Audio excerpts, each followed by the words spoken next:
야외 활동을 많이 하게 되면 필연적으로 외상 발생 확률도 올라가게 되는데요. 그 중에서 치아 외상 환자도 병원을 많이 찾습니다. 치아 외상은 심한 통증을 유발할 뿐만 아니라 기능적, 심미적으로 문제가 생기는 것은 물론 영구치는 손상되면 원칙적으로 재생이 어렵기 때문에 조심해야 합니다. 치아 외상은 영구치가 완전히 빠진 상태인 치아 완전 탈구 외에도 형태에 따라 치관 파절, 치근 파절, 아탈구, 정출 등으로 나눌 수 있는데요. 치관 파절은 치아의 윗부분이 깨지는 것으로 깨져나간 부위를 복합 레진으로 때우게 됩니다. 그러나 신경조직 노출이 동반된 광범위한 치관 파절이 발생하면 초기에는 출혈과 통증이 생기고 더 진행되면 치수 조직이 죽는 치수 괴사와 뿌리끝 염증으로 파급이 되므로 신경치료 후 복합 레진이나 크라운 수복이 필요하게 됩니다. 치근 파절은 치아 뿌리가 파절되는 것으로 치아 흔들림이 심하면 치아를 재위치시키고 인접치와 고정하게 됩니다. 고정 기간은 보통 2주에서 4주 정도이며 신경치료 여부는 증상, 치수 검사 결과 파절선 위치에 따라 결정하게 됩니다. 아탈구는 치아를 건드렸을 때 과민 반응을 보이고 치아 흔들림은 증가되었지만 위치 변화는 없는 상태입니다. 치아 흔들림이 심한 경우 인접치와 스플린트하여 2주에서 4주 정도 고정하게 됩니다. 아탈구에서 신경이 죽은 경우 근관치료를 시행하고 회색이나 갈색으로 치아 변색이 발생하면 추가로 치아 미백술이 필요합니다.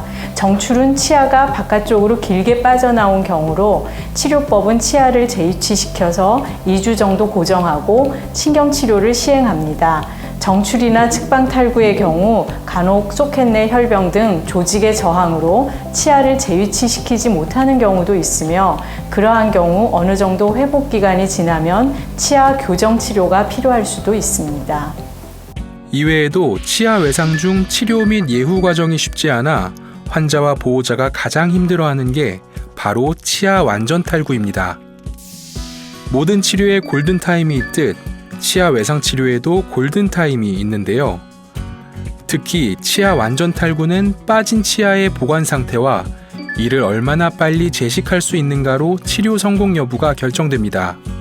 치아가 완전 탈구되자마자 환자나 보호자가 치아를 보관액에 담아서 즉시 치과로 치아를 가져오도록 하는 것이 매우 중요하며 치아를 보관하기에 좋은 용액은 우유, 환자의 타액, 생리식염수 순으로 좋다고 알려져 있으며 입안, 뺨이나 혀 아래에 보관한 채 치과에 내원하는 것이 좋습니다.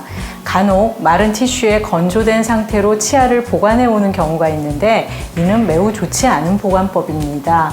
완전 탈구의 치료법은 치아 탈구된 시간이 60분 이하인 경우 치아를 재식하고 1주에서 2주 정도 인접치와 고정을 하고 신경치료를 시행합니다. 그러나 치아 탈구 후 60분 이상 경과하면 치주인대 세포의 생존을 기대하기가 어려워서 후유증이 발생하는 경우가 많습니다. 치아 외상은 치료 후에도 회복과 후유증 예방을 위해 조심해야 하는 부분이 있는데요. 먼저 치료 후 일주일간은 부드러운 음식을 먹는 것이 좋으며 클로르헥시딘 용액이 있다면 1일 2회, 2주 정도 가글을 하는 것이 회복에 도움이 됩니다. 특히 동일 부위에 2차 외상이 생기지 않도록 야외 활동이 많거나 스포츠 활동을 즐기는 경우 또는 이갈이, 이약물기 습관이 있다면 마우스 가드를 장착하여 치료 부위를 보호하는 것이 좋습니다. 또한 치아 변색, 통증, 흔들림이 느껴진다면 바로 치과를 방문해야 하며 치료받은 부분이 불편하지 않아도 정기 검진을 받는 것이 좋습니다.